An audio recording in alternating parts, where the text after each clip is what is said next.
Welcome back into the Sports Source. This segment brought to you by the Topoco Lodge. Folks, I want you to check out their Facebook page for me. Go to the Topoco Lodge Facebook page. They have tons of new photos up there and some new drone footage that shows you the beauty, the size, the scope of their property. Rent a cabin, a suite, a room. Great place to be. It's just it's a place where you can have a little adventure in terms of hiking and biking and fishing. You can just be a sanctuary because it is nestled in the woods and it is off the beaten path. Terrific place. The Topoco Lodge, if you've never been, you've got to check them out at least online, but I say drive up there and see it in person. You will be very, very impressed. Okay. As we mentioned in the last segment, Tennessee going to lose some money. We think it's probably going to be more than $10 million, but lots of schools, lots of conferences, therefore, are going to be losing a lot of money this coming year. We'll focus on football here, but do you anticipate the financial troubles caused by COVID? And right now, we're assuming, this is just not to be Mr. Negative, but we're all assuming, well, this year, we live in a world where even if there is a vaccine, you get people out there who refuse to take it. This may be an ongoing thing, okay? So this may not just be a one-year deal. But let's look at it in case, even if it's just a one-year deal. Do you think this is going to expand the playoffs? It's supposed to go for another 6 years with 4 teams. Do you think that the powers that be in college football will look at that and say, hey, there's money on the table. Let's make this thing 8 teams and just grab the money right now? Do you think we'll be at 8 teams before the 6 years contract is up? Absolutely. I think the concept of an 18 playoff has always been a when, not if. And I don't think there's a case where things are currently that this would make it less likely.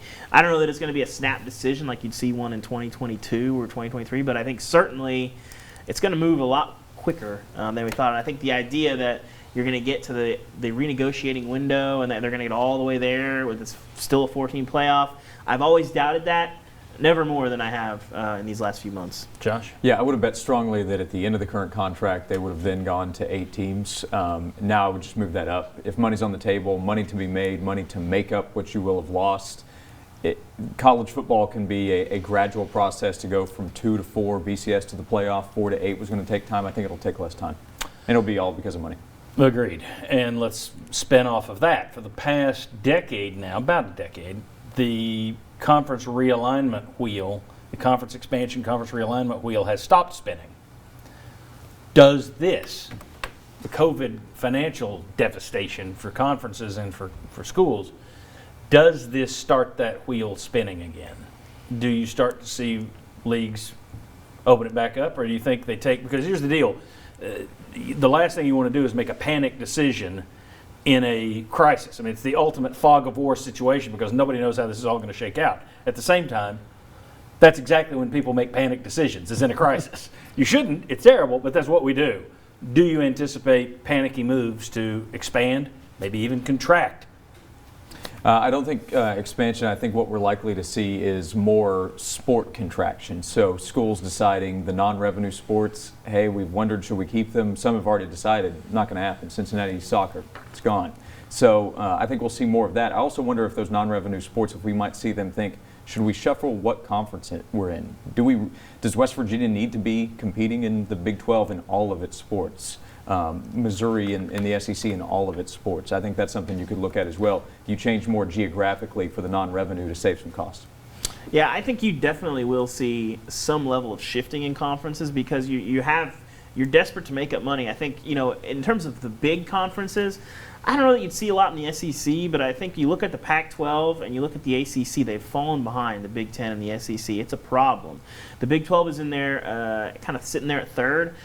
I've said for a decade plus now that Arizona and Arizona State should very seriously consider the Big 12. I think that is a move that makes a lot of sense. These are all connected, but also individual conversations that are kind of complicated because if you're going to join a conference, you have to also provide value to that conference. But if the Pac-12 is so far behind the SEC, the Big Ten, and the Big 12, and you have options, you have no choice but to look at those options when things like this get so much more expedited. I would look at the Big 12 and the Pac-12, who that raid was almost pulled off a decade ago. Mm-hmm.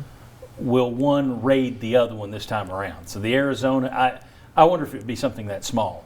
I wonder if the possible. Pac-12 may be able to somehow split away, finally break away the Oklahomas and the Texas. Or could they go grab Colorado back, Arizona State, and add someone else to the Big 12? I wonder about those two conferences in particular. You're right, the ACC, they've just got a new deal, though, with ESPN. So while they are behind in cash, what can they do from there? One thing that I've always scoffed at, and there have been people who've talked about it, well, at some point it'll be like the Premier League in England, where the top 20 teams break off and say we're doing our own thing. I've never thought that football would create its own master conference of the top 40 or 50 teams that break off from everybody else, which would mean the big boys in the SEC leave Ole Miss, Mississippi State, Vandy, Kentucky behind just for football, and they have their own big thing. Due to this, I would now say I would move that into the realm of possibility. It would not shock me if some of these schools were willing to start talking about, all right, we stay in our conferences for everything but football.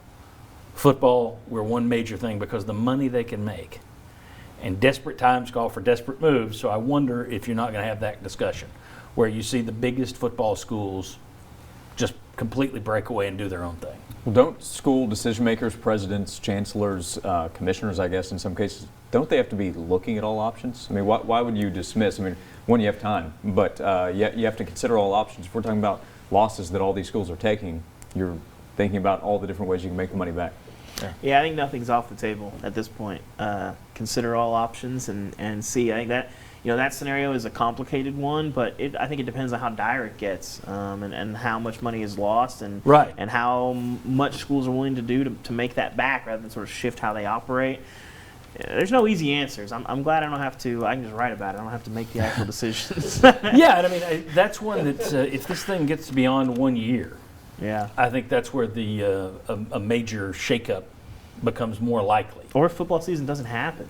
Oh. I think it will, but if you never didn't, know. if something went if wrong. it didn't, I'm not. I mean, that really is like an apocalyptic scenario for higher Yeah. education, college athletics. I'm not sure what that looks like on the other side of that if there's no college football That's why season. most leaders would at least agree, if we can get through this season, even if there are bumps and everything else that happen, if the season happens and get through it, then you figure things out from there. Agree. All right.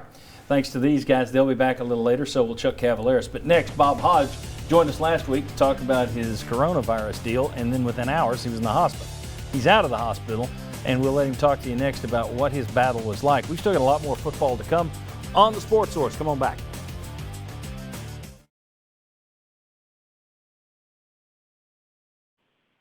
Boys breaking off and doing their own thing, but